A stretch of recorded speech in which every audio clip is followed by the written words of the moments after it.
Bonsoir à tous. Merci à tous de votre participation. Sur les modalités d'échange et de contribution pour cette réunion de démocratie de proximité, nous vous demanderons, s'il vous plaît, de bien laisser vos micros coupés pour permettre à tous une excellente qualité. Nous vous demanderons également de poser vos questions au moment où nous vous le proposerons en fin de présentation. Et de lever la main grâce à l'outil qui est sur Zoom. Vous devez cliquer sur le petit outil qu'on va vous présenter après pour lever la main en bas de votre écran à gauche. Les bonnes pratiques d'une réunion publique sur Zoom. Nous vous remercions d'attendre le moment des questions-réponses pour poser vos questions. N'ouvrez pas vos micros durant l'intervention, s'il vous plaît. Levez la main sur votre interface quand nous vous donnerons la parole. Donc, si le temps nous manque, comme le disait Madame Bouteille, nous avons deux adresses mail à votre disposition. infogéothermie@mairie-rueil-malmaison.fr ainsi que georueil@nj.com. Donc, toute cette réunion est enregistrée. Certains extraits pourront être réutilisés. Donc, si vous ne souhaitez pas apparaître à l'image, s'il vous plaît, merci de ne pas activer votre caméra. Bonne réunion à tous. Merci. J'ajouterais que quand nous en serons aux questions, il serait souhaitable que vous puissiez vous présenter parce que certains ont des pseudonymes et nous indiquer effectivement sur quel secteur précis vous vous trouvez, de façon à ce que les réponses soient les plus précises possibles. D'avance, je vous en remercie. Alors, avant de commencer, je voudrais simplement rappeler que cette réunion a été organisée non seulement avec les services techniques qui nous accompagnent sur la conduite et les négociations de ce projet qui est assez complexe, mais aussi par différents élus. Jean-Simon Passadas, qui aujourd'hui, au titre de sa mission sur la citoyenneté, bien évidemment, est en première loge pour nous accompagner et faire en sorte que le nombre de riverains et les conseils de village qui s'associent à cette présentation soient le plus nombreux possible. Jean-Pierre Morin, qui en charge des logements, aura à cœur, bien évidemment, de regarder avec les bailleurs sociaux comment se comprend et s'appliquent les ensembles de ce projet. Martine Maillet, avec qui nous avons monté lundi une réunion spécifique sur toute la partie de l'éducation en partenariat avec les directeurs des écoles Robespierre, du centre aéré et bien évidemment les représentants de parents d'élèves qui étaient présents.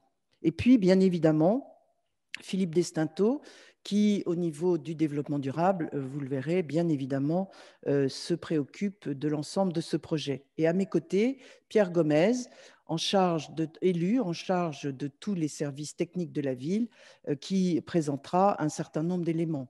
Et vous verrez que d'autres élus ont participé ou nous accompagnent dans ce projet. Je veux citer le service de la communication. Nous sommes en direct, mais c'est aussi pour nous des modes d'expression un petit peu compliqués et différents. Merci Rafik Tengari, avec tes services, de nous accompagner. Et puis, un point que l'on soulèvera en milieu de réunion, qui sont tous les élus qui sont impliqués au niveau du syndicat des ordures ménagères, le CITRU. Je veux citer surtout Denis Gabriel, qui est son premier vice-président et qui nous apporte un soutien inconditionnel pour des projets dont on vous parlera. Voilà, merci surtout aux services qui ont conduit ce projet et avant tout aux représentants de la société GeoRueil qui prendra la parole tout à l'heure, Monsieur Yann Madigou, directeur général de GeoRueil, qui se présentera plus longuement que je ne peux le faire, et à son équipe, Thomas Guéant et Philippe Bullard, qui répondront vraisemblablement à vos questions. Voilà, écoutez, au nom de Monsieur le maire, je vais tout de suite vous présenter le projet que nous portons sur la ville, que nous souhaitons porter Monique, allô, oui. Monique, je me permets juste de couper 2 secondes. On a aussi Madame Claude Merle, qui est présidente du village Écoto, qui représente les 3 conseils de village et qui fait la synthèse pour tout ce qui est écoquartier pour les 3 villages. Voilà, excuse-moi. t'avoir interrompu. Merci Jean-Simon. Tout à l'heure, je remercierai bien sûr Frédéric Sgar et les Félicité Correa, mais j'avais pensé diluer, mais tu fais bien. Et je sais qu'il y en a d'autres que j'ai oubliés et je m'en excuse.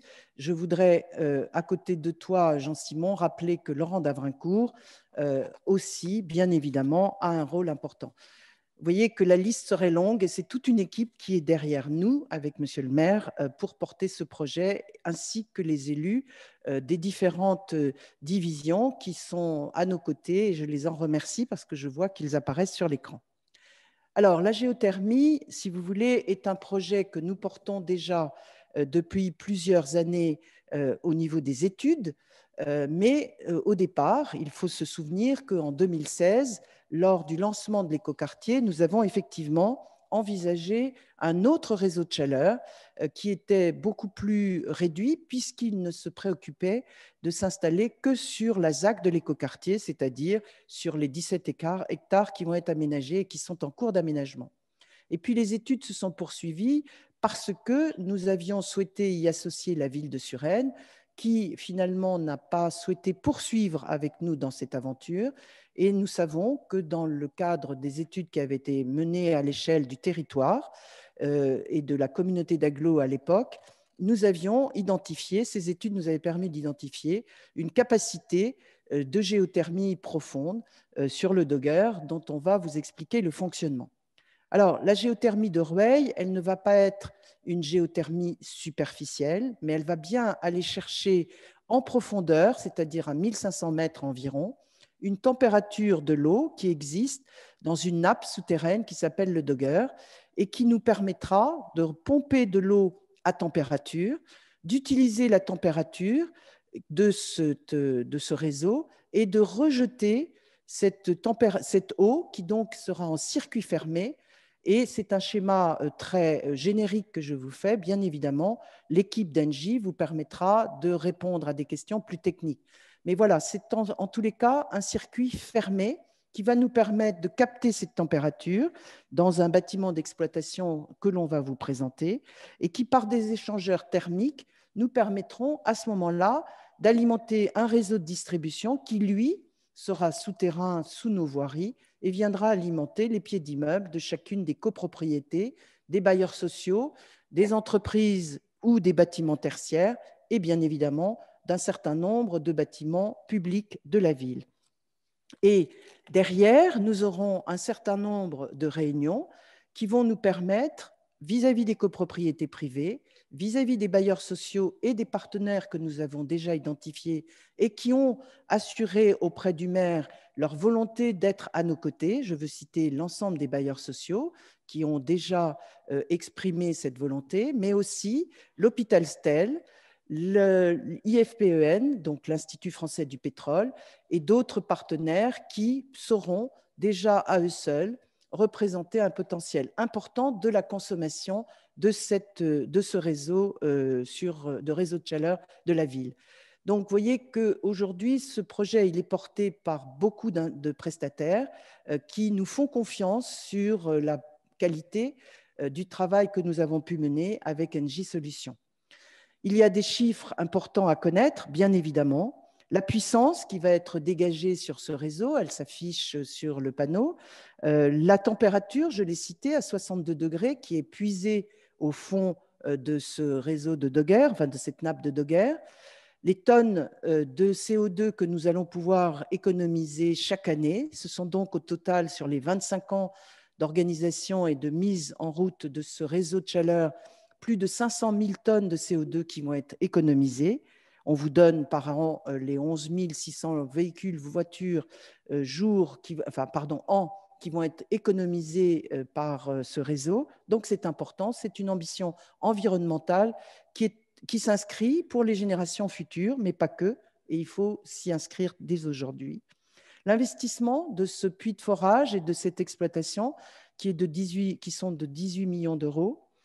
Et puis, bien évidemment, les 2000 mètres, les 2200 mètres de réseau du puits qui vont, entre la montée et la descente, être mis en place. Alors, d'autres chiffres, Ça, c'était les chiffres de la production du forage. D'autres chiffres viendront et seront expliqués par Pierre Gomez tout à l'heure et Guillaume Gardet sur le déploiement de ce réseau, le timing de ce réseau. Mais ce qu'il faut comprendre, c'est que nous aurons 65% d'énergie renouvelable sur ce secteur de la ville. C'est donc un gain important pour toutes les personnes qui aujourd'hui utilisent soit du gaz uniquement mais individuel, soit du fuel. Et donc, ils s'inscrivent d'ores et déjà avec ce raccordement dans les obligations qui viendront s'imposer à nous. Ce réseau va se déployer sur la ville de Rueil et je laisse à Pierre le soin de présenter ce déploiement. Merci, merci beaucoup Monique. Donc Pierre Gomez, je suis adjoint au maire en charge des services techniques. Et donc vous voyez aussi le slide qui vous présente le projet de développement du réseau de chaleur. Alors ce plan de développement de ce futur réseau prévoit effectivement de construire et de développer d'ici 2025 24,5 km de réseau. Dès l'attribution de la délégation du service public, une communication importante, spécifique, sera déployée pour exposer aux riverains l'ensemble du tracé qui est envisagé.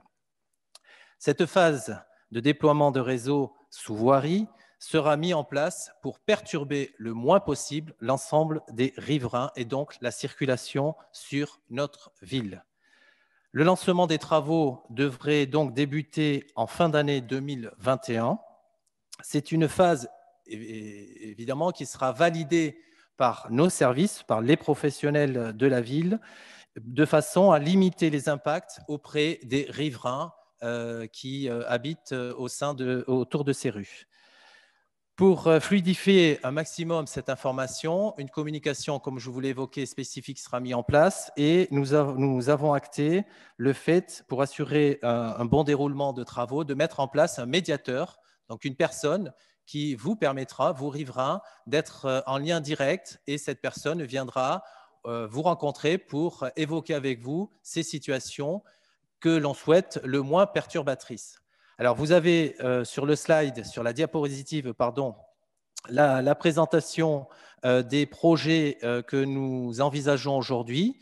Donc, si nous cumulons l'ensemble des bailleurs sociaux, des bâtiments publics et la ZAC de l'Arsenal, nous arrivons à 70% aujourd'hui de personnes susceptibles de pouvoir bénéficier de ce réseau de chaleur. Les bâtiments publics, ils sont aujourd'hui de 11 bâtiments, ils se composent de 11 bâtiments et nous avons aussi des collèges, des lycées, l'IFP, comme l'évoquait Madame Bouteille, et l'hôpital Stel. Donc sur la carte, vous voyez la carte qui vous présente le développement de ce réseau avec différentes phases qui vont de 2021 jusqu'à 2024 avec sur la partie nord 2024 le branchement du site rue. Et aujourd'hui, nous étudions aussi, nous donnons la possibilité d'étudier la phase du branchement de Rueil-sur-Seine. Alors, ce projet de géothermie, effectivement, on en voit et on en tire des bénéfices.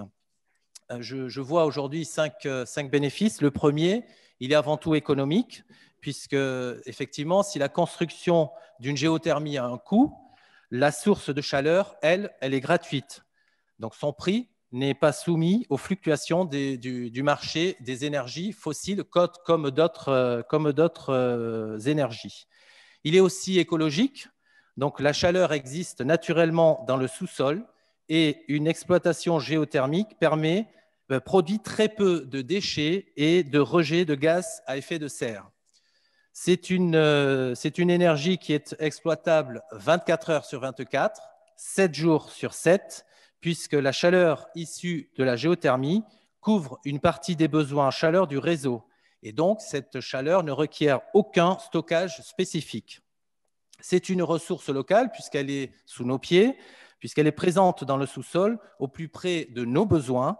Et donc, l'énergie issue de la géothermie ne nécessite aucun transport. Enfin, et il faut penser aussi aux générations futures, c'est une énergie renouvelable, puisque contrairement aux énergies fossiles, les ressources issues de la géothermie ne se tarissent pas au fur et à mesure de leur exploitation. Alors, pour les étapes de la construction, je passe donc la parole à Monsieur Madigou qui va vous expliquer l'ensemble de ces étapes. Monsieur Madigou. Oui, bonsoir à toutes, bonsoir à tous. Yann Madigou, moi je suis directeur général de Gérueil. Donc Gérueil, et je remercie la ville de Rueil de nous avoir choisi, le groupe Engie Solutions et Gérueil. Gérueil va construire et exploiter donc, la géothermie, dont Madame Bouteille et Monsieur Gomez viennent de vous expliquer l'ensemble des vertus, notamment vis-à-vis de la transition énergétique. Alors, les étapes de la construction de la géothermie, d'abord le calendrier, trois grandes étapes avant de mettre en service la géothermie. Donc, il y a un pas de temps qui va s'étaler entre le 15 février 2021 et mai 2022, qui est la mise en service industrielle de cette géothermie. Tout d'abord, il y a dans ce métier de la géothermie ce que l'on appelle la préparation de la plateforme.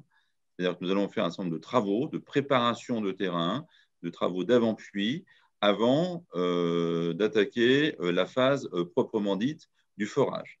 Cette phase du forage, qui aura une phase principale, on va le voir, de 90 jours, va se réaliser de fin mai 2021 à septembre 2021. À partir de septembre 2021, Madame Bouteille l'a dit tout à l'heure, il y a donc un bâtiment d'exploitation géothermique qui va être construit, qui va couvrir un certain nombre d'ouvrages, des échangeurs, une pompe à chaleur, un certain nombre d'outils d'optimisation énergétique mis en œuvre dans la centrale. Elle va être construite entre septembre 2021 et mai 2022.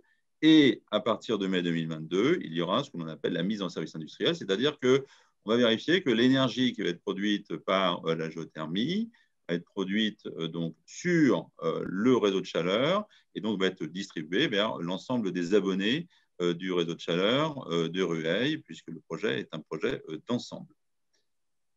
On peut passer au slide suivant.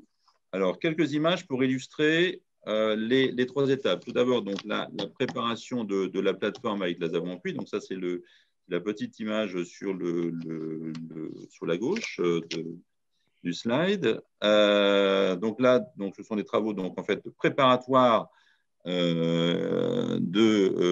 la plateforme géothermale. Donc, ce sont des travaux qui sont des travaux importants, comme tout travail de préparation, qui vont engager la deuxième phase de forage qui, elle, va être décomposée, on va dire, en trois temps. Tout d'abord, la tour que vous voyez, qui est donc une tour de forage, va devoir être montée. Il va falloir la construire avant de forer. Donc, il y a 10 jours de montage pour monter cette tour de forage. Ensuite, l'opération de forage elle-même pour arriver à 1500 mètres, ce qui a été expliqué tout à l'heure. Donc, il faut 90 jours d'opération pour arriver de manière certaine à cette profondeur au niveau du dogger.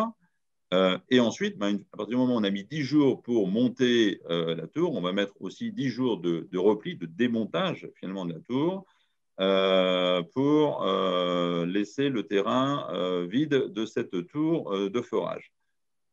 Le forage va être exécuté 24 heures sur 24, 7 jours sur 7, sur les 90 jours d'opération que je vais citer, donc entre la période de fin mai à septembre 2021. Le bâtiment d'exploitation géothermale, parce qu'une fois que la tour est enlevée, on se dit qu'il ne reste plus rien. Maintenant, il y a le bâtiment d'exploitation qui va couvrir l'ensemble des ouvrages restants sur le terrain et qui vont nous servir ensuite à gérer cette production vers le réseau de chaleur. Donc, vous avez un exemple d'un bâtiment d'exploitation de géothermie qui est existant, qui est dans le portefeuille de clientèle d'Engie Solutions. Il faut savoir que Engie Solutions a beaucoup de géothermie en Île-de-France. Nous en avons une douzaine et que l'Île-de-France est notamment un grand bassin de géothermie au niveau Europe et au niveau mondial. Donc, c'est un bassin qui est tout à fait favorable à la géothermie. Alors, ce bâtiment d'exploitation est un bâtiment qui va couvrir nos ouvrages et qui un bâtiment qui sera un bâtiment d'une hauteur de 7 mètres, donc mis en place et qui est prévu par la conception du projet. Je laisse M. Gardet peut-être dire un mot sur le plan d'emprise du chantier. Alors effectivement, bonsoir à tous. Guillaume Gardet, donc directeur général des services techniques de la ville. Merci, Monsieur Madigou. Donc là, vous voyez le terrain effectivement de 5000 m² qui est encadré par la rue Gustave Flaubert, Gallieni. Et sur la partie nord, c'est-à-dire en haut de ce slide, vous voyez le groupe scolaire Robespierre. Donc, pendant la phase travaux, comme vient de l'indiquer M. Madigou, les 5000 m² seront utilisés pour la phase de forage. Quand le forage sera finalisé, il restera 1000 m² environ qui seront clos, sur lesquels nous aurons dessus les deux forages, les deux puits géothermiques et le bâtiment regroupant les installations techniques. Donc ces 1000 m² ne seront pas accessibles et seront entourés d'un grillage permettant de le rendre inaccessible. Les 4000 m² donc, qu'il y a autour, que vous voyez en vert, sur lequel nous projetons de remettre un terrain de football, des agrès sportifs, des aires de jeu, seront rendus donc à l'utilisation des habitants. Les travaux seront réalisés une fois que la phase forage et réalisation du bâtiment soit finalisée, c'est-à-dire des travaux à l'été 2022, globalement pour une ouverture de ce site aux habitants en septembre 2022.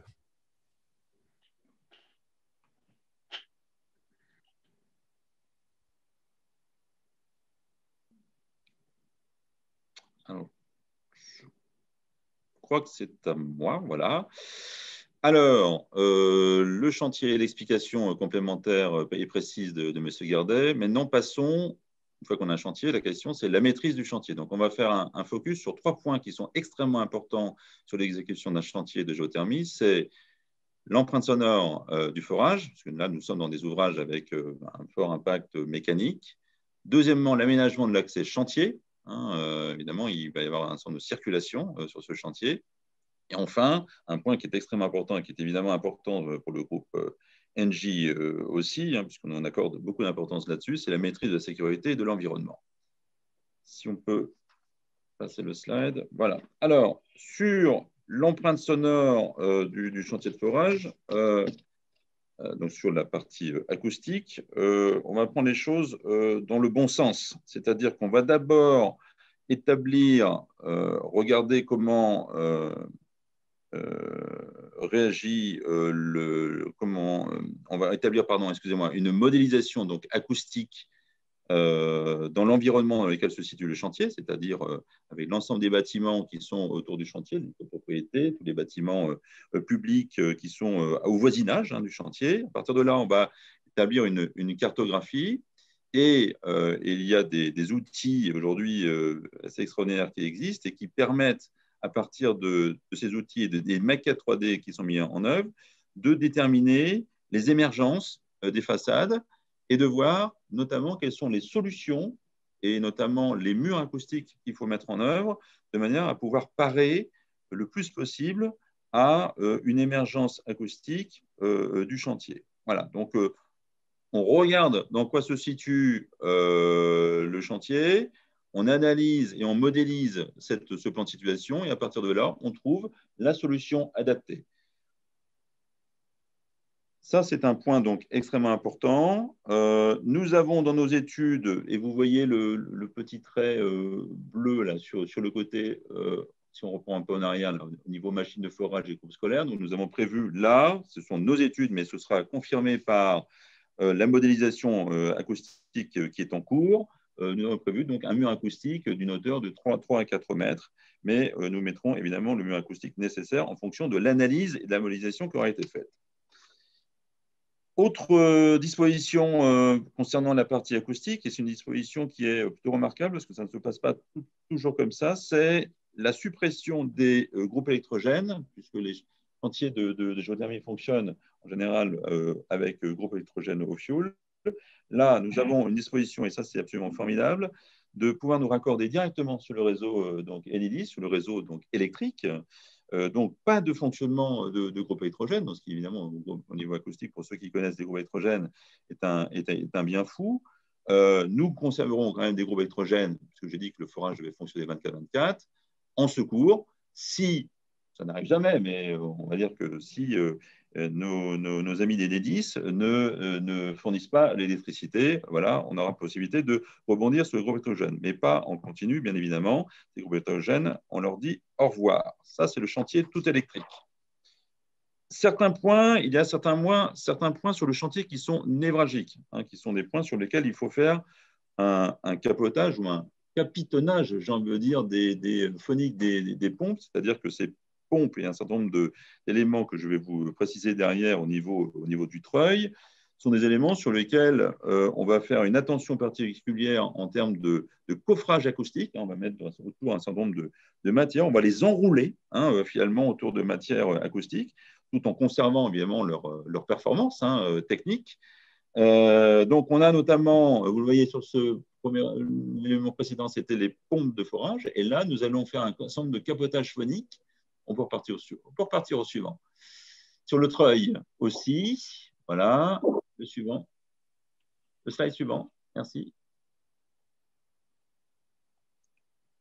Voilà, sur la partie treuil, où là, on va faire un certain nombre de bardages. Alors, vous voyez deux passerelles sur la tour de forage. Là, les passerelles, on appelle ça le plancher et la passerelle. Donc, on va faire un certain nombre de bardages acoustiques sur cette tour de forage. Donc, on a parlé du capotage des tours. Et puis, on va mettre aussi une protection Téflon sur la partie élévateur. Donc, toutes les pièces névralgiques du fonctionnement mécanique de cette installation seront, je dirais, coffrées de matière acoustique de manière à pouvoir limiter le bruit et respecter. Alors, nous allons devoir respecter, mur acoustique compris, une réglementation qui nous est imposée dans cette installation et de ce chantier, qui est de ne pas dépasser 70 dB. 70 dB, ça donne quoi? Ça donne, globalement, dans le périmètre autour du chantier 70 dB, ça donne le fonctionnement d'une machine à laver en mode essorage. C'est pour donner un élément ménager, c'est une machine à laver en mode essorage de 70 dB. Voilà, c'est l'objectif que nous avons à tenir sur le chantier et Engie n'a pas pour l'habitude de ne pas tenir ses objectifs vis-à-vis de ses clients. Deuxième point que je voulais évoquer, l'aménagement de l'accès chantier. Donc ça, c'est un point important, c'est un point de circulation. Donc, la flèche bleue un petit peu imposante que vous voyez en bas, c'est les entrées et les sorties des camions. Donc, il y a un point d'entrée et il y a le même point de sortie pour l'ensemble des camions. Deuxième point que je souhaitais préciser, c'est que pour avoir ce point d'entrée, ce point de sortie, on va donc neutraliser pendant le temps de chantier, sur la période que je vous ai indiquée, 3 places de parking, rue Gustave Flaubert, donc pour le point d'entrée des camions. À noter, là aussi, pour la vie de quartier, il n'y aura pas de circulation de camions rue Gustave Flaubert, puisque tout le passage et toutes les circulations des camions ou des véhicules techniciens qui vont travailler sur le chantier vont prendre en fait passage par la rue Gallieni. Voilà, ils vont arriver par la rue Gallieni, repartir par la rue Gallieni. La rue Gustave Flaubert va être complètement épargnée de circulation de camions. Les camions, pendant la phase de forage, il y aura 3 camions par jour. Et pendant la phase de montage, je l'ai dit tout à l'heure, on monte la tour et on la démonte. Pendant ces phases de montage, qui sont des phases en fait, de construction du forage, il y aura 6 camions par jour. Voilà, donc en 10 jours, 6 camions, 3 camions par jour pendant 90 jours, sauf le samedi et le dimanche. Je précise, pas de circulation de camions le samedi-dimanche, c'est interdit. Et 6 camions par jour pendant la phase de démontage. À noter que ces camions, pour des questions aussi de propreté et de ne pas salir l'ensemble du reste de la ville par leur circulation, seront nettoyés en sortie de chantier pour éviter que leur circulation soit polluante. Dernier point à préciser, la maîtrise de la sécurité de l'environnement. Donc la sécurité, c'est un point important. Nous souhaitons évidemment qu'il n'y ait pas d'accident de travail sur ce chantier, que ce soit pour nous ou que ce soit pour nos sous-traitants. Donc, nous allons mettre en place tout un plan de prévention des risques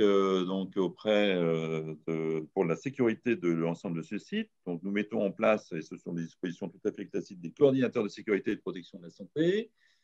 Nous allons mettre en place aussi tout un système d'alarme chantier pour nous alerter de manière prédictive s'il y a notamment des points d'attention particuliers. Et puis l'ensemble de collaborateurs, et le quartier les verra certainement, seront équipés de ce que l'on appelle des EPI, des équipements de protection individuelle ou collective. Et l'ensemble des visiteurs qui ne seront pas objets du chantier et qui peuvent être amenés à venir sur le chantier pour rien que visiter le chantier, et les personnes à l'extérieur devront aussi porter l'ensemble de ces équipements pour venir sur un chantier. Nous sommes sur un chantier, c'est un chantier donc, industriel et sur lequel, effectivement, il faut respecter ces mesures de sécurité. Sur la partie environnement, nous allons mettre en place une filière de gestion des déchets sur le chantier. Évidemment, nous faisons en sorte que le chantier soit un chantier qui soit propre et qui respecte les normes environnement, avec mise en place de bacs de rétention pour tous les produits de forage que nous serons amenés à utiliser, le respect de la propreté et du rangement du chantier, c'est un objectif que nous avons sur tous nos chantiers ENGIE. Et puis, nous en avons parlé tout à l'heure avec toutes les mesures mises en œuvre, la réduction de l'empreinte sonore des chantiers par des mesures qui sont spécifiques. Vous avez vu tout à l'heure un certain nombre de mesures spécifiques. Voilà ce que je voulais vous exprimer en termes de maîtrise chantier concernant la géothermie. Et je passe la parole à Madame Bouteille. Merci, Monsieur Madigou. Je pense que là, vous nous avez expliqué le déroulement de ce chantier qui, bien évidemment, comme vous le savez, va faire l'objet de différentes communications, mais avant tout d'un suivi par les comités de suivi de riverains qui sont animés par Frédéric Sgar et Félicité Correa, avec la présence des conseils de village, bien évidemment, et le soutien de leur réseau qu'ils ont pu mettre en ligne actuellement, mais pas que, puisque nous comptons bien sûr sur la participation des riverains eux-mêmes. Nous avons déjà motivé et mobilisé les équipes des enseignants avec qui nous avons déjà échangé lundi. Et je pense qu'il y aura plusieurs sujets à développer, que ce soit en matière pédagogique avec ces écoles ou que ce soit sur des informations spécifiques que nous aurons aussi avec les copropriétés privées, comme je le disais tout à l'heure, avec un certain nombre de sujets bien spécifiques. Nous avons déjà mis en place sur le Roy Info, mais aussi sur le site de la ville, des informations plus détaillées. Ensuite, nous allons essayer de regarder comment nous pourrons organiser peut-être des visites de ce chantier le moment venu, si c'est possible. Et comme le disait Pierre tout à l'heure, il y aura mise à disposition par Engie et par la ville des contacts.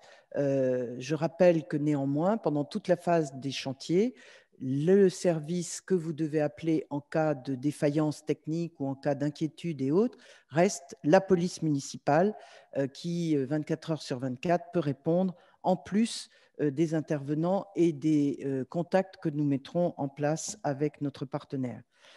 Je pense que derrière, nous pourrons aller plus loin avec une exposition à la maison de l'écoquartier, avec des permanences, mais bien évidemment, ce que nous aurons à cœur avec l'ensemble des élus et avec Martine Maillet, c'est d'avoir un partenariat avec les collèges et les lycées, mais aussi avec les écoles maternelles et élémentaires qui se trouvent juste à côté. Et c'est vers eux, notamment, que nous essayerons de trouver des idées nouvelles, innovantes, que ce soit sur les palissades pédagogiques que nous pourrons mettre en place, que ce soit sur des motivations autres avec les professeurs que nous sommes en train de mettre en place. Voilà, je crois que nous voulions surtout vous expliquer que ce chantier, il s'approche puisqu'il va démarrer au niveau de la préparation très prochainement, peut-être pas en février, mais juste après. Avant le démarrage, nous aurons une enquête publique qui devrait commencer d'ici la fin du mois de février ou début mars au plus tard. Donc, vous voyez que la volonté de Monsieur le maire, de tous les élus et de nos services est de vous apporter dès ce soir le maximum d'informations pour vous permettre de vouloir vous y intéresser et surtout répondre à vos inquiétudes. Voilà, donc place aux questions. Encore merci de votre écoute et de bien vouloir vous présenter pour qu'on puisse repérer de quelle rue vous êtes habitant pour mieux répondre à vos questions. Merci. Y a-t-il déjà une première question ?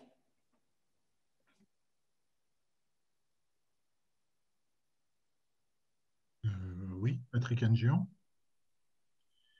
Bonjour, vous m'entendez? On vous écoute. Donc Patrick Angian, conseiller municipal du Renouveau, pour ceux qui ne me connaissent pas. J'ai suivi avec intérêt votre présentation. J'ai une question sur la partie sonore, puisque effectivement, un des problèmes qui peut être envisagé, c'est que effectivement le bruit puisse embêter les habitants qui sont autour. Et donc, vous nous avez dit effectivement qu'il y avait toute une étude de modélisation, maquette 3D, enfin, une étude et un système mis en place pour essayer de faire le moins de bruit possible et surtout ne pas dépasser 70 décibels. Alors, qui est-ce qui va contrôler ces décibels? Est-ce que c'est vous qui êtes en charge du contrôle ou est-ce qu'il y a un prestataire extérieur qui vient de temps en temps vérifier que le bruit qui avait été prévu, enfin le bruit qu'il ne fallait pas dépasser, qui avait été prévu donc dès le départ et n'est pas dépassé tout au long du chantier? Voilà, Monsieur Madigou, on va vous laisser répondre. Merci. Alors, ce que vous devez savoir sur l'acoustique, c'est qu'on va faire d'abord un point zéro. Donc, on va prendre des points acoustiques de départ pour savoir les dB qui sont émis sur le terrain.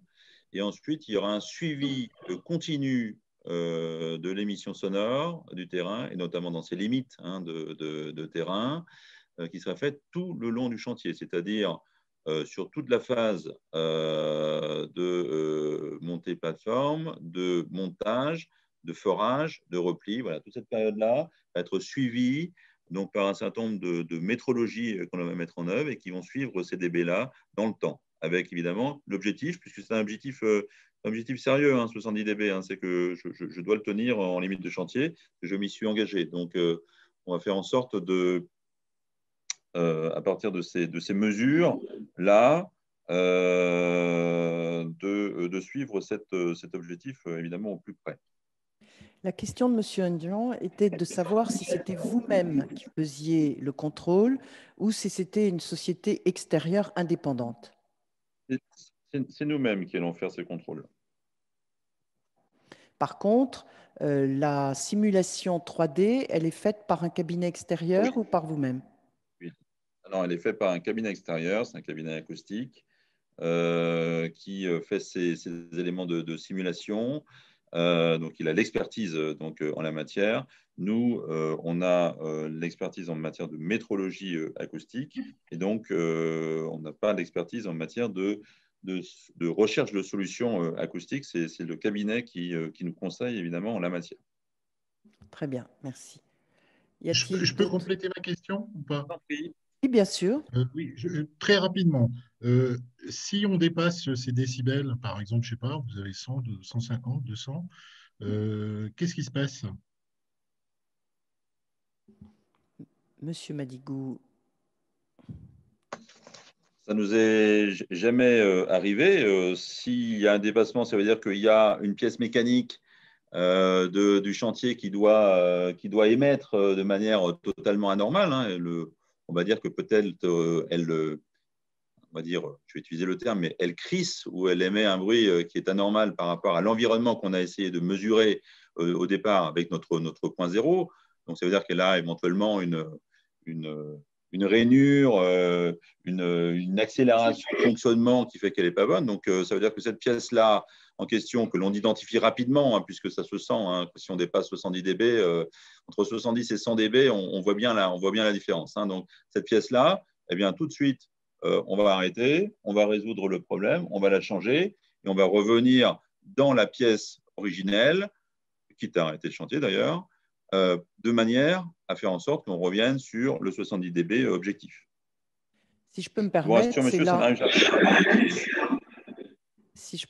c'est là où les comités de suivi sont très importants et où Frédéric Sgar et Félicité sont en vigilance, puisque normalement, les retours qui nous seront donnés, que ce soit par les riverains qui peuvent nous alerter sur une défectuosité ou sur un bruit anormal, sont tout de suite traités par le comité de suivi et retransmis, bien sûr, en direct avec Engie. Oui, et je dirais, Madame Bouteille, je compléterai votre commentaire en disant que je suis avec mes équipes extrêmement demandeur d'avoir des retours. Hein, Tout voilà. à fait. Voilà, pour maîtriser quelque chose, il faut le faire à deux. Il faut le faire entre ceux qui reçoivent l'information et ceux qui la donnent. Voilà. Voilà, tout à fait. Une autre question? Oui, bonjour. Moi, je suis Madame Sazia. J'habite au 1 rue de la Roche, dans ce que l'on appelle la résidence du plateau. C'est-à-dire que je suis directement concernée puisque je suis en face de l'école maternelle. Tout à fait. Je comprends très bien que pendant la phase de travaux, il y aura des problèmes sonores. Moi, ce qui m'inquiète un peu, c'est après le futur, l'exploitation. Est-ce que ça ne va pas engendrer des vibrations? Je crois qu'il y a eu des soucis, il me semble que c'était sur Strasbourg. Est-ce qu'après, on aura la tranquillité ou est-ce que cette exploitation va engendrer des nuisances sonores? Alors, pour vous rassurer ceux qui sont proches du chantier, une fois que la grande tour que je vous ai montrée donc, est enlevée, l'installation ne produit quasiment aucun bruit. Hein, le bâtiment d'exploitation qui restera en place, bâtiment mis en œuvre qui sera dans l'emprise de chantier que nous a montré monsieur Gardet tout à l'heure, ne produira quasiment aucun bruit. Le deuxième élément de votre question, c'est le sujet de Strasbourg. Alors, oui. Pour préciser, les deux projets n'ont absolument rien à voir. Le projet de géothermie qu'a expliqué Mme Bouteille et sur lequel s'est engagé Engie Solutions et GeoReWay, c'est ce qu'on appelle une géothermie basse énergie. Nous sommes à 1500 mètres et nous captons une énergie dans la nappe phréatique de manière extrêmement naturelle. On fait juste un pompage, on récupère et on réinjecte.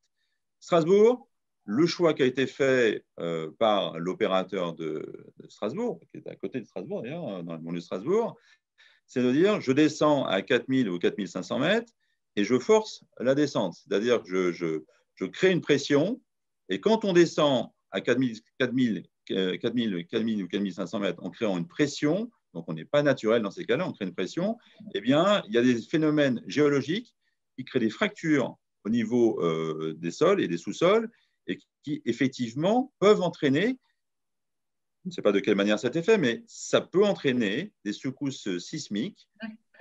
Et c'est ce qui s'est certainement passé à Strasbourg. Je n'ai pas l'analyse de dossier, je n'ai aucun élément de dossier, mais c'est vraisemblablement ce qui s'est passé parce que quelque part, on pousse extrêmement fort vers 4000 ou 4500 mètres. Et là, effectivement, c'est le risque de le faire. Chez Engie et chez Engie Solutions, on ne va jamais dans ce type de descente parce qu'on sait ce que ça peut donner derrière et les secousses que ça peut créer. On reste ce que l'on appelle dans une couche, alors le nom s'appelle le Dogger, comme ça, c'est son nom. Donc à 1500 mètres, on ne descend jamais plus bas parce qu'on est certain qu'au Dogger, on est dans une captation qui est naturelle et qui n'est pas forcée. Et n'étant pas forcée, on ne génère aucune difficulté sur les couches géologiques. Merci. Donc, on comprend qu'effectivement, il n'y a pas de comparaison possible compte tenu de la profondeur, d'une part, et compte tenu des technologies différemment employées dans ces deux cas.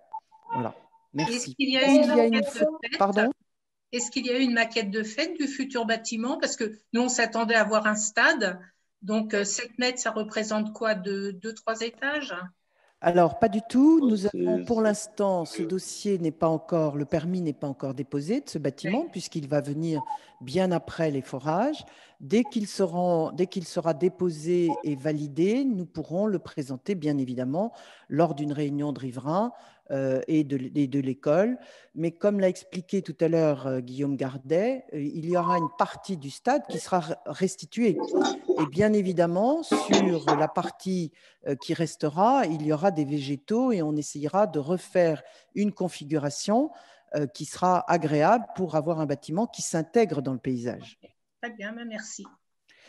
Tout à l'heure, il a été cité la hauteur. La hauteur, vous me corrigez si je me trompe, c'était à peu près 7 mètres, ce qui correspond pas tout à fait à un bâtiment très haut. En fait, c'est plutôt de l'ordre d'une maison individuelle avec un rez-de-chaussée un peu plus haut qu'une maison et un étage. Et puis, je crois me souvenir que dans ce bâtiment, il y a quand même un certain nombre de pièges à son, il y a un certain nombre de précautions pour que justement, comme l'a expliqué M. Madigou, il n'y ait pas d'impact sur les riverains. Mais on vous le présentera le moment venu. Est-ce qu'il y a un dégagement de fumée?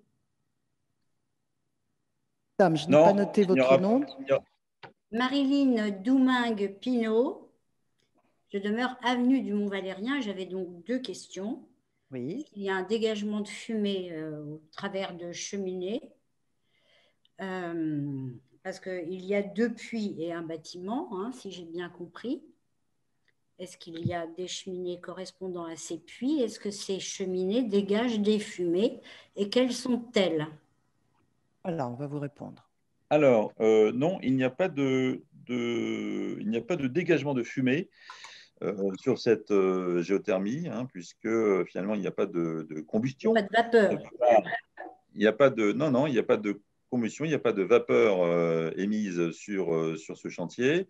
La géothermie, comme on l'a montré tout à l'heure sur le petit schéma, le petit crowbar hein, qu'il y avait au départ, cette géothermie passe épuisée, passe dans un échangeur. Cet échangeur échange avec une pompe à chaleur. Tout ceci, ce sont des éléments qui sont sans combustion, donc sans émission hein, nocive du bâtiment. Et ensuite, tout cet ensemble-là est distribué sur le réseau de chaleur et arrivera vers l'ensemble des abonnés. Donc, il n'y a pas de, donc pas de combustion ou de cheminée polluante sur ce chantier. Voilà. Et sur le la surface du bâtiment d'exploitation, s'il vous plaît, vous évaluez à peu près à quelle surface? Enfin, est-ce que sur les 5000 m², ça devrait représenter quoi? Parce que vous avez prévu donc de conserver donc le terrain de boule et puis de faire donc un terrain de basket et un autre terrain de sport.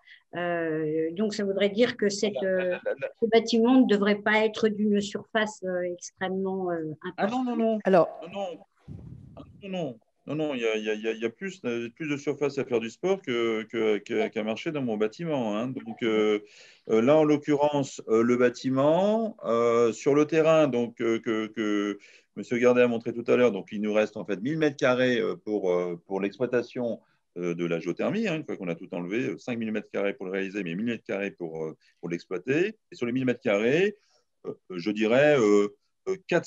Je n'ai pas le chiffre exact là, hein, mais je dirais 400 m² hein, de surface de bâtiment. Hein, voilà. Donc, c'est moins important, par exemple, que la centrale de géothermie de Fresnes, par exemple, qui, elle, est extrêmement importante, en fait. Voilà. Qui doit être encore une autre technologie. Alors, j'avais 2 autres questions. Oui. Quand pensez-vous que les privés pavillonnaires pourraient avoir accès à cette distribution d'énergie? Monsieur Gardet va peut-être vous répondre et puis Monsieur Madigou, vous pourrez compléter. Alors oui, alors ce qu'il faut voir par rapport au branchement de ce réseau géothermique, c'est qu'il faut avoir finalement une puissance minimum pour pouvoir brancher le réseau, pour qu'il y ait finalement une rentabilité globale de l'opération, ce qu'on appelle des points finalement de chaleur assez importants. Donc on va rechercher un certain gîte finalement de puissance et globalement, il faut être au moins à 12 ou 15 logements minimum, c'est-à-dire qu'on va brancher des petits collectifs ou des collectifs plus importants. Donc, le branchement d'une maison individuelle sur ce réseau de chaleur n'est pas finalement réalisable. Voilà, je ne sais pas, Monsieur Madigou, si vous pouvez peut-être compléter sur ce point. Oui, je confirme, la cible est de raccorder l'énergie sur des bâtiments à minima de 12 à 15 logements, hein, ce qu'on appelle 100 MWh de puissance de consommation minimale. Donc, la maison individuelle, évidemment, ne rentre pas dans ce modèle. Voilà. Une dernière question, madame, parce que je sais qu'il y a des gens qui attendent pour en poser d'autres. Ma toute dernière question était, les camions passeront-ils par l'avenue du Mont-Valérien ou est-ce qu'il y aura d'autres accès parce que on a déjà la rue Gallieni. L'accès, c'est sûr, c'est la rue Gallieni. Alors, au-delà de la rue Gallieni, leur tracé de… généralement, ces camions-là ne prennent que les grands axes. Alors, je ne connais pas votre rue suffisamment. C'est justement un axe qui est quand même relativement stratégique, interquartier. Important, d'accord. Alors, je crois que lors du premier comité de suivi, il y aura la présentation de l'équipement et de la mise en place du chantier avec, d'une part, la validation par les services techniques et les élus de la voirie, je pense à Pierre Gomez, à Frédéric Sgard, et sur tous ces aspects de circulation, qui vous seront présentés après qu'il les ait analysés et validés. Et bien évidemment, lors de cette première réunion de comité de suivi, toutes les personnes concernées pourront être présentes pour que vous puissiez être rassurés ou que l'on vous présente les itinéraires. C'est D'accord. Je peut-être suis un déjà petit en peu trop lien tôt. avec Frédéric Sgard d'ailleurs, Voilà. au niveau de la circulation sur l'avenue. Voilà. Donc, On vous s'est déjà connaissez le principe de ces comités de suivi. Merci pour votre présence en tous les cas. Merci à vous. Alors, il y avait Madame Tessier, je crois, qui voulait poser une question. Oui, bonjour. Moi, en fait, je suis assez inquiète de savoir qu'il va y avoir du bruit. 70 décibels, c'est pas rien. Une machine à laver en plein essorage, on sait que ça fait du bruit. 24 heures sur 24, 7 jours sur 7, en plein été, quand toutes les fenêtres sont ouvertes, potentiellement en confinement. Enfin, moi, perso, je travaille à la maison toute la journée. Je ne sais pas si ça va être gérable. En plus, j'ai 2 enfants. Ça veut dire qu'ils vont peut-être pas pouvoir dormir, ni sieste, ni nuit. Voilà, sincèrement, je me demande si c'est pas possible de faire ça uniquement la journée et de nous laisser les nuits et les week-ends en repos, quoi. Vous habitez dans quelle rue, madame? Pardon, j'habite 3 rue Gustave Flaubert. Je suis en plein dessus. Je suis juste au-dessus de l'école. Alors, je vais laisser l'équipe d'Engie répondre. Non pas que je veuille me défiler, mais je pense qu'ils ont une meilleure connaissance de ce qui se fait sur l'ensemble des chantiers. Ouais. Alors, le principe d'un forage, c'est ce type de forage, ce type de matériel qui sont mis en œuvre et qui œuvrent sur ces chantiers et puis sur d'autres chantiers. Ce forage ne peut fonctionner qu'en continu, pas fonctionner de manière alternée. On ne peut pas fonctionner sur période de 12 heures et l'arrêter 12 heures. Il y a du bruit. Donc, l'idée de se dire on va l'arrêter à un certain moment et on le reprend, ce n'est absolument pas possible et ça n'a absolument pas été prévu en plus par le calendrier projet derrière, de manière à pouvoir produire aussi rapidement donc, cette énergie géothermale. Donc malheureusement, on n'aura pas possibilité de pouvoir arrêter ce forage à partir du moment où le premier jour, sous les 90 jours, on aura démarré le forage, sauf incident technique particulier qui l'arrêterait, bien évidemment. Ce que l'on peut dire quand même, je l'ai dit tout à l'heure, on évitera dans les périodes de nuit et dans les périodes de week-end de faire ce qu'on appelle un certain nombre d'opérations, c'est-à-dire, alors je vais rentrer un peu dans des opérations un peu techniques, mais des opérations de sédimentation notamment, des opérations je dirais spécifiques qui pourront peut-être aplanir un peu le bruit samedi, dimanche et nuit. On va faire aussi en sorte, même si ce n'est pas toujours maîtrisable dans la semaine, mais de faire en sorte aussi que les camions, donc je l'ai dit tout à l'heure, ne circuleront pas le samedi, dimanche, mais on va faire en sorte aussi qu'ils évitent de circuler le soir. Bon, je ne dis pas qu'il n'y aura pas un camion qui ça ne durera pas à 19h, 20h parce que sorti du chantier, il devra sortir et on ne va pas l'enfermer jusqu'au matin dans son camion, le camionneur. Mais voilà, donc on va mettre des mesures en place de manière à pouvoir faire en sorte que la circulation camion soit vraiment des circulations journée et qu'on va éviter évidemment le bruit de circulation. Voilà ce que l'on peut essayer de limiter. Et si on doit, je disais tout à l'heure, on parlait d'un terme capotage, capitonnage d'un certain nombre d'ouvrages de manière à pouvoir diminuer encore l'acoustique, on les sert à madame. Mais interrompre le forage comme ça de ipso facto, non, ça ce sera absolument pas possible. Merci. Alors, on note quand même les efforts qui sont faits sur ce chantier, qui ne sont pas le cas sur d'autres chantiers. Le fait que le tout électrique et les capitonnages qui nous sont proposés vont améliorer très sensiblement ce que l'on a pu vérifier sur d'autres chantiers qui étaient de cette envergure-là.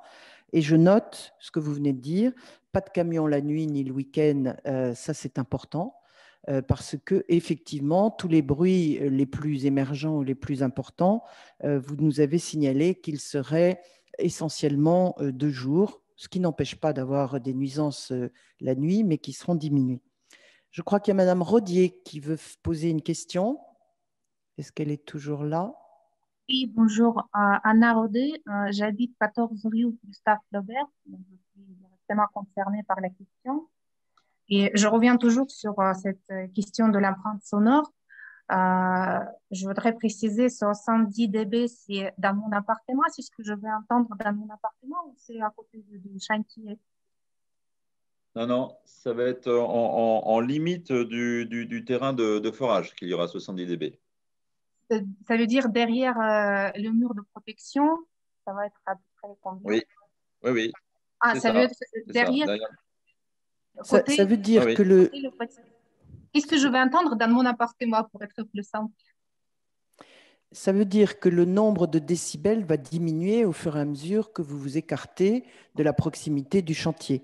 Alors là, je ne sais pas jusqu'où ça va diminuer, mais ça fera partie justement, vraisemblablement, Monsieur Madigou, de l'expérimentation qui va nous être donnée par la simulation 3D, je suppose. La modélisation que je l'ai expliqué tout à l'heure, qui va regarder les impacts bruit vis-à-vis de chacun des bâtiments, donc de votre bâtiment, madame, va dire, ben voilà, j'ai 70 dB en limite de mon chantier, et chez vous, eh bien, il y aura effectivement un certain nombre de dB moindres en fonction de la distance avec laquelle vous vous situez, en fonction de l'effet résonance que peut avoir votre bâtiment, en fonction de son positionnement, de son orientation. Enfin, voilà, il y a toute une étude très fine qui est faite, mais voilà, la matière aussi elle-même du bâtiment lui-même, la hauteur à laquelle vous allez vous situer dans le bâtiment. Voilà, donc il y a plein de paramètres qui vont nous dire quels seront les dB qui seront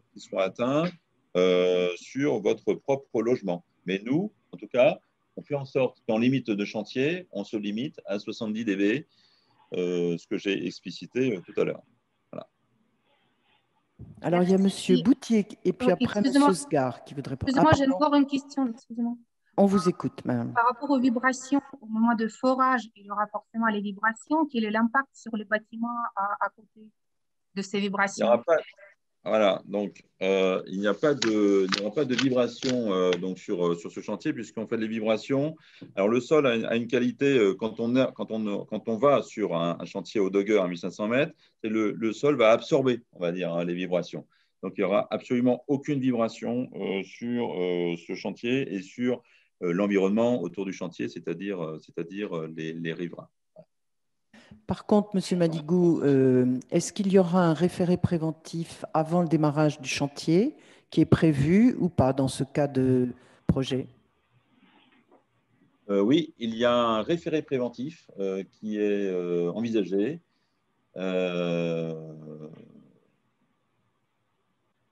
Ouais, c'est sur le principe de 50 mètres autour du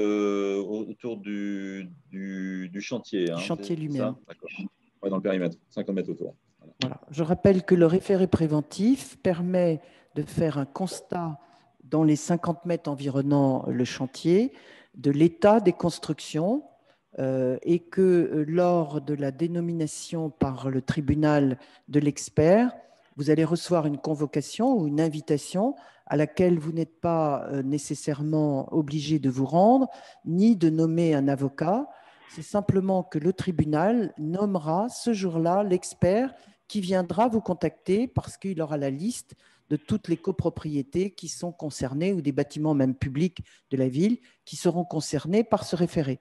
C'est une façon de vous défendre et d'anticiper tout risque s'il devait y en avoir. Et comme l'a dit M. Madigou, le risque de vibration, visiblement, n'est pas à craindre. Alors, je crois qu'il y a M. Boutier qui voulait poser une question. Oui, merci, bonsoir. Donc, Nicolas Boutier, j'habite rue de la Roche et j'ai une question autour de ce qui est des émissions de poussière. Donc, vous avez beaucoup parlé des déchets. Vous avez aussi dit que les machines fonctionneraient avec une alimentation électrique, donc ça évitera tout ce qui est émission de particules pendant toute la période. Mais qu'en est-il de tout ce qui concerne la poussière globalement générée par le chantier et les retombées autour? Très bien. C'est une bonne question, M. Boutier. C'est vrai qu'on pourrait se poser. En plus, on se dit c'est un chantier en plein été, donc il pourrait y avoir de la poussière. Et en fait, la géothermie a cette caractéristique, c'est que, donc, évidemment, on va forer, on va récupérer de l'eau, et on est plutôt dans des chantiers à voie humide. C'est-à-dire qu'il n'y aura pas de poussière volatile, hein, c'est plutôt de l'eau que l'on va ressortir ou de la boue, mais il n'y a pas de poussière sur ce chantier, et donc il n'y aura aucune poussière qui sera émise par le forage pendant les 90 jours. Voilà. Merci. Bien, alors, merci. Frédéric Scar, vous aviez une deuxième question, monsieur? Non, c'est tout. Très bien.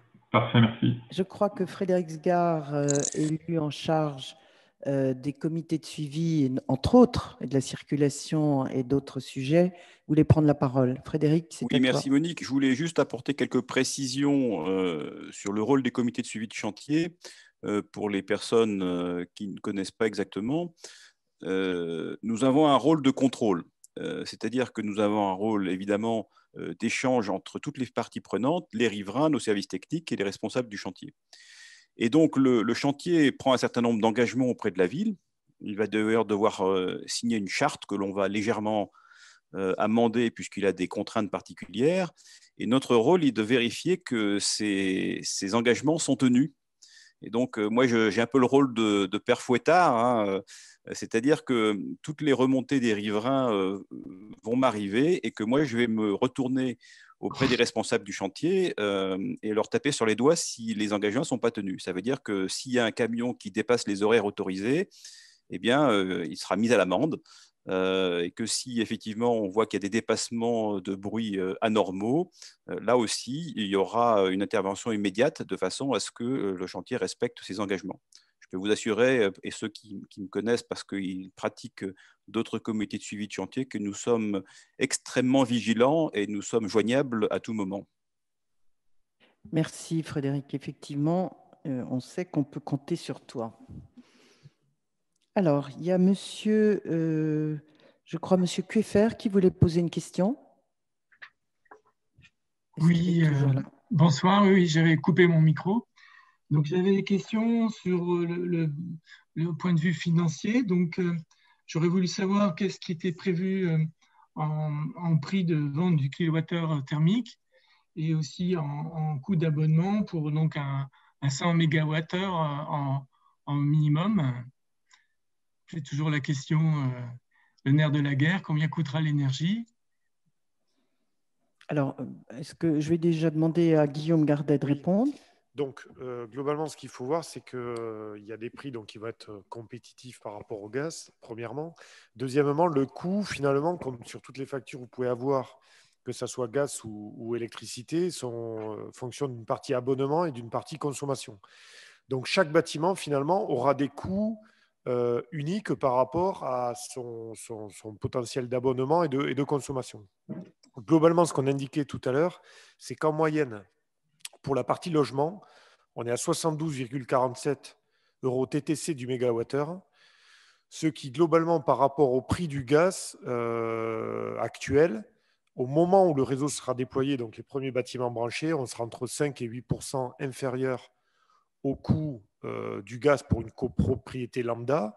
Et ensuite, le différentiel de coût augmentera avec les années qui vont passer, puisque finalement, la géothermie restera peu sensible aux fluctuations des matières premières de manière différente du gaz. Là, vous avez pu voir, par exemple, que le gaz a pris, je crois, 2,5 ou 3% très récemment, là, au mois de février. Et dans les années qui viennent, donc, on va avoir un écart qui va augmenter. Mais dès à présent, il y a déjà, bien entendu, sinon la ville ne serait pas lancée dans tous ces travaux, un intérêt pour les riverains. Donc voilà, donc il faudra que ça soit travaillé par les commerciaux qui iront voir chaque copropriété pour déterminer un prix au bâtiment, voilà, en fonction de l'abonnement et de la consommation. Merci. J'avais une deuxième question. Oui. Au niveau donc, du montage financier, donc on a parlé de 18 millions pour le chantier.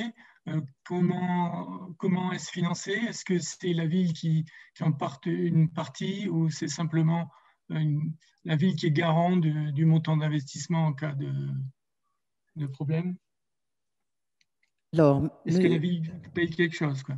Alors, je vais d'abord faire une réponse générale et après je laisserai la parole à M. Madigou. Au niveau du coût global de cette opération, que ce soit l'investissement de la production ou l'investissement du réseau, du déploiement du réseau, cela n'impactera en aucun cas les impôts des Rueillois.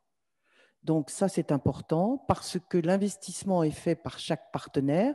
La ville est partenaire, bien évidemment, dans GeoRueil, mais je vais laisser M. Madigou expliquer la constitution de la société.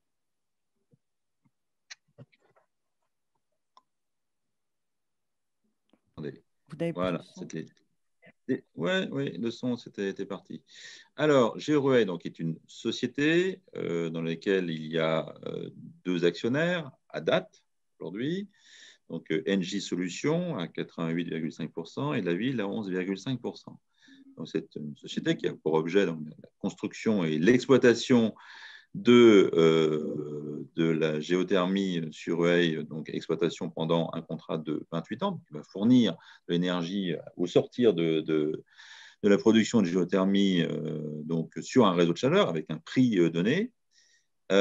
Cet investissement, eh bien, il va être amorti sur les 28 ans, il va être lissé sur les 28 ans dans nos charges, en dehors des charges de fonctionnement que nous pourrons avoir sur la géothermie. Évidemment, il y a du personnel qui va y travailler en exploitation, ça ne fonctionne pas tout seul, il va y avoir un peu d'énergie pour faire fonctionner aussi l'ensemble, il va y avoir un peu d'entretien, il va y avoir du renouvellement de matériel, voilà, mais une somme de charges pour faire fonctionner pendant 28 ans cette société et cet ensemble de géothermie. Donc, les 18 millions sont lissés sur 28 ans nous garantissons donc un prix sorti de la géothermie, et ce prix est un prix finalement d'entrée du réseau de chaleur qui distribuera lui derrière cette énergie, chauffage et production de chaude pour les abonnés que l'on a dit tout à l'heure, bailleurs, copro, tertiaires publics et tertiaires privés. Voilà le montage. Merci. Alors, je vois qu'il y a Madame Candice Bourgi, si je ne me trompe pas, qui voudrait poser une question. Ensuite, j'en ai d'autres. Bien sûr, on arrive petit à petit. Il nous reste encore un bon quart d'heure, donc nous avons de quoi échanger. Allez-y, Madame. Oui, bonjour. C'est Candice Bourgine et Guillaume Bastard au 8 Square Châteaubriand, donc résidence du Plateau. On se posait la question s'il était possible de s'inspirer de la centrale géothermique de Villejuif pour les toitures végétales et au niveau du design pour avoir un bâtiment qui soit beau et un peu dans le cadre du quartier de l'Arsenal. Alors, vous avez tout à fait raison. Je pense que dans le projet, nous avons souhaité qu'il y ait des toitures végétalisées.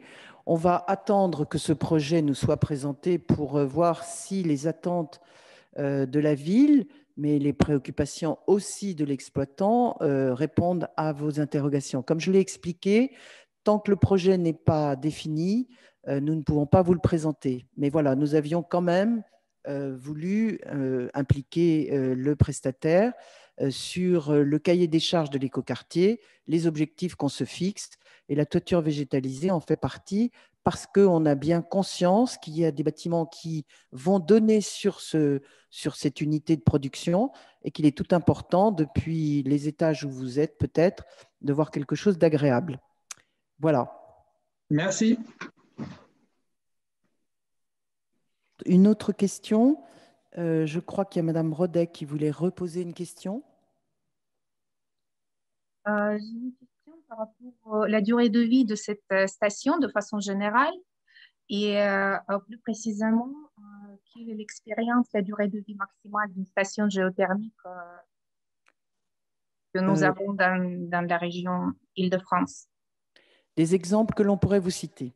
Alors, je vais laisser M. Madigou rappeler que l'exploitation est prévue pour 28 ans, donc c'est ce qu'il vient de citer, et puis nous parler des Donc après, il y aura la destruction de cette station? Non. Pour l'instant, c'est une délégation de service qui est prévue pour cette durée-là. Et après, il y a des conditions dans lesquelles soit elle est prolongée, soit elle est restituée à la ville. Voilà, il y a plein de choses qui peuvent se passer dans 28 ans que je ne saurais pas vous décrire aujourd'hui. Ce serait un peu prétentieux de notre part. Alors, pour la deuxième question que vous posiez, je laisse M. Madigou y répondre.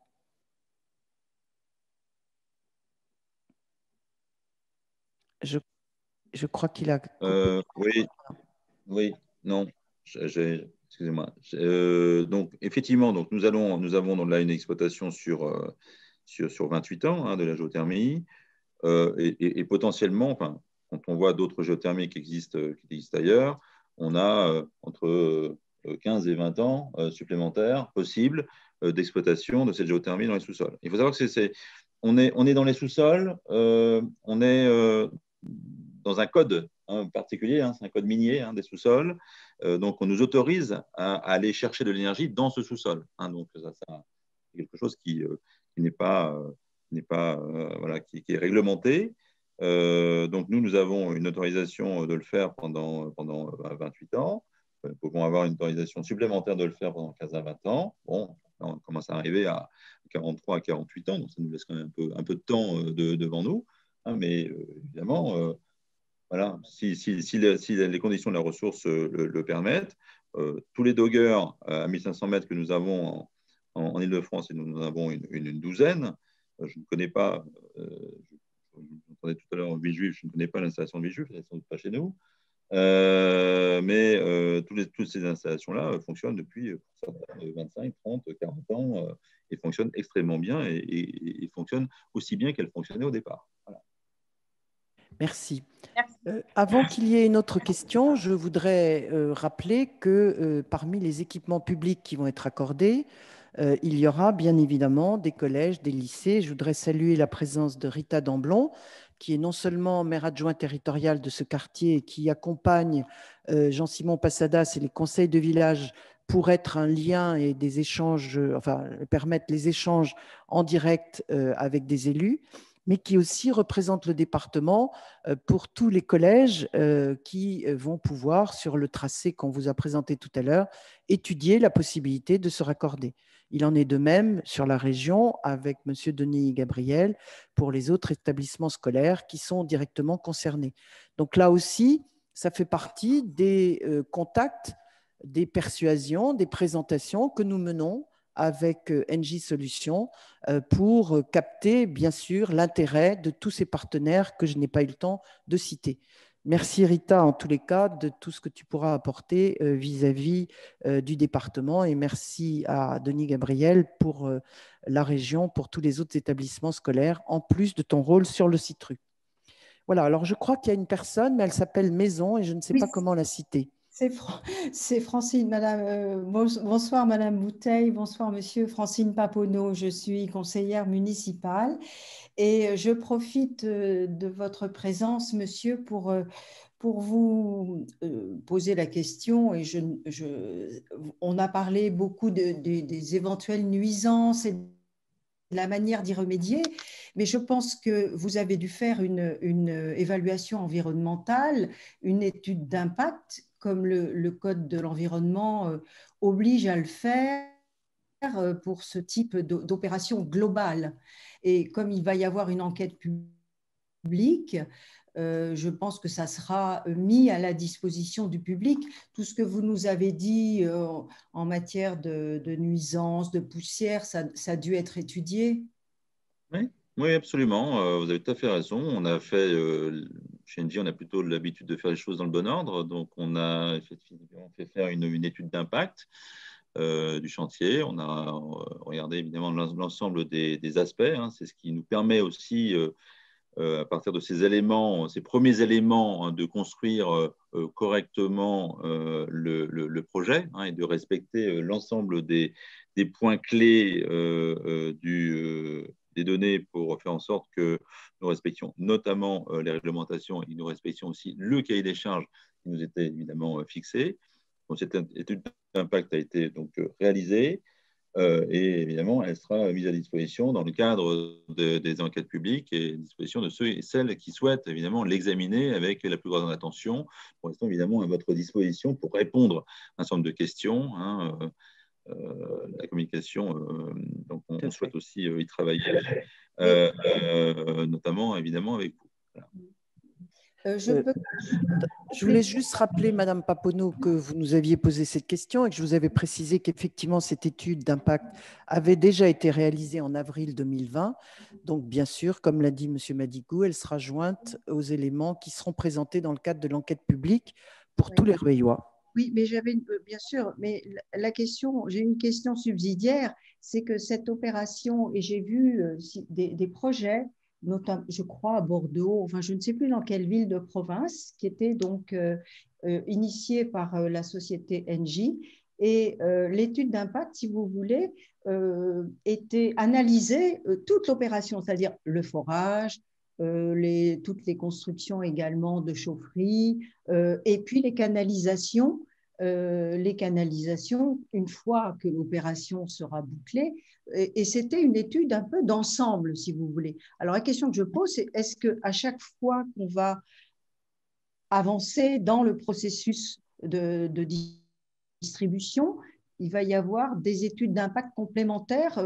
Voilà, c'est important pour tout le monde d'avoir cette documentation à la disposition du public. Voilà ma question subsidiaire. Oui, je crois que vous avez raison. Moi, j'ai lu cette étude d'impact. C'est très technique, mais bien évidemment, elle sera à la disposition du public. Le projet, il est analysé dans sa globalité. Je rappelle que la société Engie Solutions a eu une autorisation d'exclusivité sur les recherches de géothermie sur ce territoire. Donc, c'est très, très encadré comme procédure par les services de l'État. Et bien évidemment, pour ceux qui seront passionnés de ces lectures, je les invite à regarder et à venir consulter les documents qui seront mis à leur disposition, à la fois en mairie et à la fois sur les réseaux, puisque maintenant nous avons des études d'impact, des enquêtes publiques qui sont dématérialisées. Donc voilà, il n'y a aucun sujet de préoccupation à avoir. Toutes ces informations seront bien à la disposition du public. Alors, vous citez l'évolution de ce projet dans son déroulement. Certes, tout ne sera pas fait en 2 mois ou en 4 mois ou en 5 mois, mais l'étude, elle porte bien sur la globalité du projet. D'accord, très bien. On vous a présenté la globalité du projet en vous disant il y a même des hypothèses et des scénarios en option vers des déploiements futurs qui ne sont pas encore complètement étudiés. On a déjà échangé ensemble sur ce sujet, mais l'étude qui est présentée, elle présente la totalité de ce réseau. Le déploiement, quand on vous dit il y a 24,5 km de réseau, voilà, il prend en compte les études préalables qui ont été faites par Engie Solutions pour porter la rentabilité, entre guillemets, ou l'efficience de ce forage. Voilà, je crois qu'on ne fait pas les choses à moitié, me semble-t-il. On a des partenaires sérieux et je crois qu'il faut les en remercier. Et puis, nos services ont été très attentifs. Alors, je vois qu'il y a d'autres questions avant la fin de notre réunion.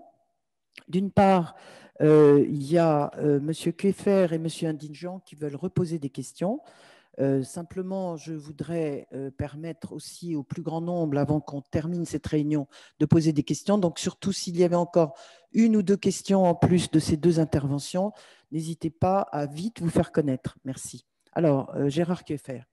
Oui, Monique Génaud, une question sur le point mort. Vous avez parlé que vous aviez actuellement donc 70% de clientèle, donc de la puissance avec des clients. Est-ce que ça constitue déjà est-ce que c'est déjà suffisant pour être rentable dans l'opération, ou faudra-t-il absolument chercher encore d'autres clients, comme vous avez dit, copropriétés, bailleurs sociaux, qui n'ont pas encore donné leur accord? Alors, si vous me permettez, avant de donner la parole à Guillaume Gardet, je vais rectifier ce que j'ai peut-être mal exprimé. Aujourd'hui, 4 partenaires réalisent 50% de la consommation ou permettent d'espérer 50% de la consommation. Ce n'était pas 70%. Pierre Gomez a présenté le potentiel que pourraient représenter réunis les bailleurs sociaux en totalité, les équipements publics et le tertiaire, ainsi que des partenaires comme l'hôpital, comme d'autres, etc., pour mettre en avant le fait qu'il restait 27% de copropriétés privées qui pouvaient être raccordées et qui apporteront la richesse du déploiement de ce réseau. Donc voilà, attention à ne pas confondre les chiffres, mais Guillaume, vous allez nous repréciser tout ça. Oui, effectivement, pour compléter, donc effectivement, il y a 30 ou 32% de copropriété privée. C'est avec ces partenaires là, finalement, qu'il y a le plus de travail à faire pour aller les rechercher. Donc ça, c'est les commerciaux de la société qui vont déployer, qui vont aller rechercher bâtiment par bâtiment les branchements possibles de ces copropriétés. Ce qu'on a voulu dire, ce qu'indiquait M. Gomez, complété par Mme Bouteille, c'est que le pôle public, donc tout le branchement des bâtiments communaux, ça, c'est des bâtiments qui sont finalement sous validation politique de la mairie. Donc, de fait, la mairie a déjà acté le fait de brancher ces 11 bâtiments communaux. On imagine aussi que pour le département et la région, c'est des éléments qui suivront aussi pour ce branchement. Et les bailleurs sociaux, il y a déjà eu des échanges il y a quelque temps entre le maire et les principaux bailleurs sociaux de la ville qui semblaient intéressés pour se brancher. Donc, c'est-à-dire qu'on a déjà un potentiel très important pour que les réseaux puissent se lancer branche par branche. Voilà, c'est ça qu'on a indiqué. Il y a un travail à réaliser, donc qui va être réalisé dans les prochaines semaines pour aller rechercher les copropriétés privées. D'où ce que j'expliquais tout à l'heure, des réunions spécifiques qui vont avoir lieu, et on compte bien évidemment sur votre participation dès lors que vous êtes président d'un conseil syndical. Nous allons contacter toutes les copropriétés qui sont concernées par le déploiement de ce réseau, et nous voulons que les syndics et les présidents de conseil syndical puissent participer à ces réunions d'échange pour pouvoir leur apporter le plus d'informations précises avant que le prestataire vienne voir avec eux les cas spécifiques de chaque bâtiment. Parce que je rappelle que, d'une part, il y a ce premier contact, les explications telles qu'on vous les donne aujourd'hui, mais ensuite, il y a tous les impacts financiers et techniques et à expliquer, mais aussi à faire valider en AG spécifique de chaque copropriété. Donc, ce chemin est long et bien évidemment, le prestataire doit lui-même s'engager sur ce démarchage avant de lancer toute l'exploitation. Voilà, il aura un objectif de réalisation important et rapide à nous apporter. Est-ce que c'est la question? On a pu répondre à votre question, Gérard? Oui, merci Monique. Alors, Monsieur Indulgent. J'avais encore une autre petite question. Ah, pardon. Oui, sur les pertes de charge. Donc ça, c'est quelque chose aussi qu'on a longtemps entendu. Donc on a 2,2 km de tuyaux. Est-ce que c'est quelque chose, une difficulté pour le projet en perte de charge, en baisse de température pour la distribution de cette énergie? Alors, si M. Madigou veut répondre, mais d'ores et déjà, on peut vous dire qu'il y aura des stations relais. Donc, M. Madigou, si vous voulez bien expliquer. Ah, je crois qu'on a perdu l'image. Alors, sur l'itinéraire du déploiement de ce réseau, il y a dans les copropriétés un certain nombre de chaudières à gaz qui viendront compléter le réseau et qui nous permettent de le déployer. Et puis, il y aura des stations relais qui seront aussi dans des bâtiments existants, donc qui vont nous permettre de garder la température. Il est vrai que l'on peut perdre quelques degrés et que notamment dans le projet d'aller jusqu'à la Seine, eh bien, à ce moment-là, l'apport du citru avec une énergie renouvelée va nous permettre de reprendre l'ensemble du réseau. Alors, je vois que M. Madigou est revenu à l'écran. Peut-être que vous voulez répondre un peu plus précisément parce que la technique, c'est quand même votre domaine. Oui, exactement. Alors, merci. Alors, la question est importante. Alors, nous avons fait en fait tous nos calculs d'ingénierie en considérant donc une perte réseau. Hein, c'est aussi un objectif. Hein, ça fait partie des objectifs d'exploitation de tenir cette perte de réseau en fonction des calorifuges ou des conceptions que l'on a fait de nos réseaux. Donc ça, c'est un vrai objectif qui va être maîtrisé hein, par nos équipes.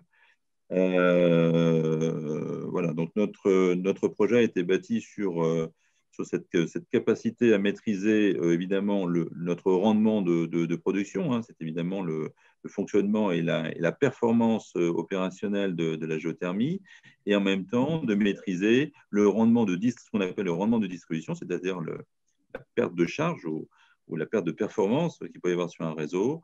Et là-dessus, nous avons l'expérience moi, je suis en même temps directeur d'agence. Hein, j'ai près de 300 km de réseau en gestion aujourd'hui. Et c'est un indicateur qui est suivi quasiment à l'heure dans une agence comme la mienne aujourd'hui. Et en même temps, on vérifie d'autres rendements qui sont notamment aussi le rendement des pompes à chaleur. Hein, que vous avez compris que tout à l'heure, on récupérait l'énergie de géothermie et on relevait ça avec l'énergie de la pompe à chaleur. Donc tout ça, ça fait partie des objectifs de performance énergétique qui nous permettent d'arriver à l'abonné avec un prix qui soit optimisé, puisque la traduction de l'énergie en euros, eh bien, c'est le prix à l'abonné, comme l'a expliqué tout à l'heure M. Gardet. Voilà. Merci. Merci. Alors, je vois que M. Cahu souhaite poser une question. Peut-être qu'on reviendra après avec vous, M. Ndian. Mais je vais prendre M. Cahu qui n'a pas encore posé de question. Oui, bonjour, Jean-Marc Cahu, donc le conseiller municipal de l'Isle Renouveau. En fait, vous avez quasiment répondu à la question que je voulais vous poser sur l'intérêt du CITRU, parce que, enfin, de se relier à la centrale de l'incinérateur de déchets de Carrière-sur-Seine. Parce que je me disais, si on est assuré d'avoir de la chaleur pour 30 ou 50 ans, si on a des chaudières à gaz relais supplémentaires, pourquoi aller chercher encore ailleurs? Mais bon, je comprends que c'est pour mettre plus de chances d'avoir toujours assez de chaleur.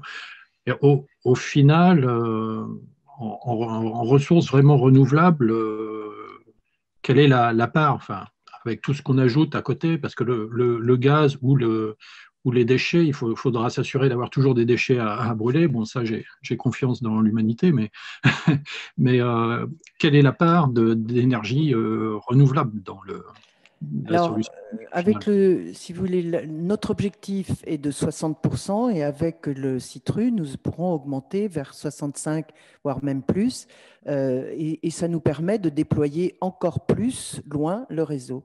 Voilà, je crois que c'est ça qui est important, puisque si nous n'avions pas eu ce projet de CITRU, eh bien, nous n'aurions pas peut-être la possibilité d'étudier vers les tertiaires et les bureaux qui sont à Rueil 2000. Donc, tout ceci est en mouvement, va nous permettre d'aller plus loin, mais avec un objectif de 65% d'énergie renouvelable. Merci. Peut-être une question encore avec M. Ndian? Oui. Alors, vous connaissez mes réserves hein, sur ce projet, mais j'espère quand même que le projet va bien avancer, parce que je préfère le meilleur pour ma ville. Mais moi, j'avais une question. Pour l'instant, on n'en est pas encore arrivé à la distribution, hein, puisque je pense qu'il va y avoir la période de forage. Et il me semble que pendant cette période de forage, il y a quelques tests et quelques contrôles qui doivent encore se faire pour être sûr qu'on peut exploiter correctement cette chaleur, si j'ai bien compris. Si on découvre d'ici, alors je crois que c'est septembre, hein, la fin des forages, si on découvre d'ici septembre que finalement, pour une raison X ou Y, on ne peut pas continuer, qu'est-ce qui se passe d'un point de vue opérationnel vis-à-vis de tout ce chantier, de ce projet, que ce soit au niveau d'Engie, hein, en termes de contraintes, ou que ce soit de la ville, par exemple? Qu'est-ce qu'on fait? Alors, c'est une très bonne question. Vous avez raison de souligner que tant qu'on n'a pas les résultats du forage, on a de bons espoirs, parce que toutes les études qui ont été faites nous permettent quand même d'avoir des garanties. Sinon, je ne pense pas que notre partenaire s'engagerait dans ce type d'investissement, nous non plus. Mais je vais laisser M. Madigou expliquer très clairement quelles sont les attentes de ces résultats de ce forage et quelles sont après les conséquences au cas où. Moi, je ne suis pas de nature pessimiste, comme vous, M. Ndian. Je pense que c'est un projet qui est important pour l'ensemble des Rueillois qui vont pouvoir bénéficier non seulement d'un prix intéressant, beaucoup plus intéressants que ce qu'ils ont actuellement, mais qui peuvent, à nos côtés, s'engager vers la protection de la planète comme on le souhaite la laisser à nos enfants. Donc, c'est quelque chose qui est un projet écologique, important, mais aussi financier, et donc il y a des risques à prendre. On prend ces risques tous ensemble jusqu'à fin septembre ou début septembre, mais je laisse M. Madigou expliquer justement comment ça va se passer et qu'est-ce qu'on espère trouver au bout de ce forage. Alors, merci Mme Bouteille. Ce qu'on espère, l'objectif qu'on attend, hein, monsieur, sur ce forage-là, on attend en fait deux indicateurs. On attend d'être certain de récupérer une énergie donc à 62 degrés. C'est la base de nos calculs et c'est la base de toutes les études que l'on a menées hein, sur notre permis d'exploiter. Et on attend un deuxième paramètre, puisque une énergie, c'est une température multipliée par un débit. On attend aussi d'avoir le débit associé. C'est-à-dire le débit associé pour nos calculs, c'est 300 m3/h d'énergie dans le puits producteur, vous avez vu tout à l'heure, donc il sera réinjecté aussi à 300 m3/h. Donc voilà, ce sont les deux paramètres que l'on attend, 62 degrés et 300 m3/h. Une fois qu'on aura ces données-là, on sait qu'on sera capable de, au travers de l'ensemble du projet, le bâtiment d'exploitation géothermie, sa production, le coût d'énergie sortie géothermie et ensuite sa distribution sur le futur réseau de chaleur, de tenir correctement l'ensemble et ensuite la pointe citru qu'il pourrait y avoir dans le dossier, on pourra tenir évidemment tout à fait correctement par rapport aux objectifs qui est fixé par ce projet sur lequel s'était engagé Engie Solutions. Voilà, donc il faut vraiment retenir qu'il y a deux indicateurs, c'est vraiment la température à 62 degrés et le débit à 300 m3/h pour le projet. On peut avoir mieux hein, que 300 m3/h, ça peut arriver, c'est déjà arrivé et on ne s'en plaint pas. Ça veut dire que je suis capable d'aller chercher plus d'énergie renouvelable et donc de la proposer aussi en distribution aux abonnés de manière plus importante, ça peut arriver, mais et on met toujours une petite marge de sécurité, évidemment, hein, dans nos projets. Hein. Chez Engie, on réfléchit, on essaie de regarder l'ensemble, de maîtriser l'ensemble des risques projets. Mais donc, nous, on a arrêté notre cible à 300 m3/h de débit et d'une température 62 degrés. Voilà. C'est ce qu'on attendra à la fin du forage, au bout des 90 jours. Merci. Ça n'était pas ma question. La question qui était piège, peut-être, c'était qu'est-ce qu'on fait si on ne les a pas? Non. Je voulais savoir d'un point de vue opérationnel, qu'est-ce qu'il se passait si justement ces mesures ne sont pas avérées? Qu'est-ce qu'on fait? Monsieur Madigou, vous voulez répondre ou c'est moi qui réponds? Je vous laisse faire un début de réponse, je compléterai. Alors, je vais laisser Guillaume répondre. Allez-y, Guillaume. Il y a plusieurs choses. Ce qu'il faut bien voir, c'est qu'avant de faire le forage, il y a eu un permis de recherche exclusif. C'est-à-dire il y a eu tout un travail de bibliographie et d'études de tous les forages qui ont pu être réalisés dans le secteur pour être bien sûr que quand on se lance dans le forage, on a quand même un pourcentage extrêmement élevé d'arriver à avoir la ressource géothermale. Il me semble aussi, Monsieur Madigou, mais vous compléterez, ou je n'espère pas dire une erreur, que si on a une problématique pour trouver de l'eau dans le Dogger, on peut avoir aussi un fonds assurantiel un peu spécifique qui permet éventuellement d'aller chercher l'eau un peu plus loin pour permettre de trouver la ressource géothermale par moment peut-être un peu plus loin. J'avais vu ça, mais je ne sais pas si c'est quelque chose de réel ou pas. Et dans tous les cas, la probabilité qu'on ne trouve pas d'eau sur ce secteur-là est quand même assez réduite puisqu'il y a eu un certain nombre d'études réalisées. Et comme le disait M. Madigou, le 62 degrés et le 350 m3/h, globalement, c'est un calcul. 300 m3/h, excusez-moi, c'est quand même un volume, une température qu'on doit trouver puisqu'il y a eu des paramètres finalement de sécurité repris en compte. Alors, M. Madigou, est-ce que vous avez d'autres réponses à apporter ou... Alors, je dirais que si le forage présentait une certaine difficulté, ces forages, il y a une assurance, on va dire, de forage qui est souscrite. Et cette assurance-là, on peut souscrire une formule complémentaire pour continuer le forage de manière à pouvoir obtenir l'objectif. Donc, c'est une formule que l'on n'a pas déclenchée pour l'instant, parce qu'on est, bien compris, plutôt confiant dans et les analyses qui ont été faites en amont et le résultat à sortir fin août. Et on a la possibilité de poursuivre le forage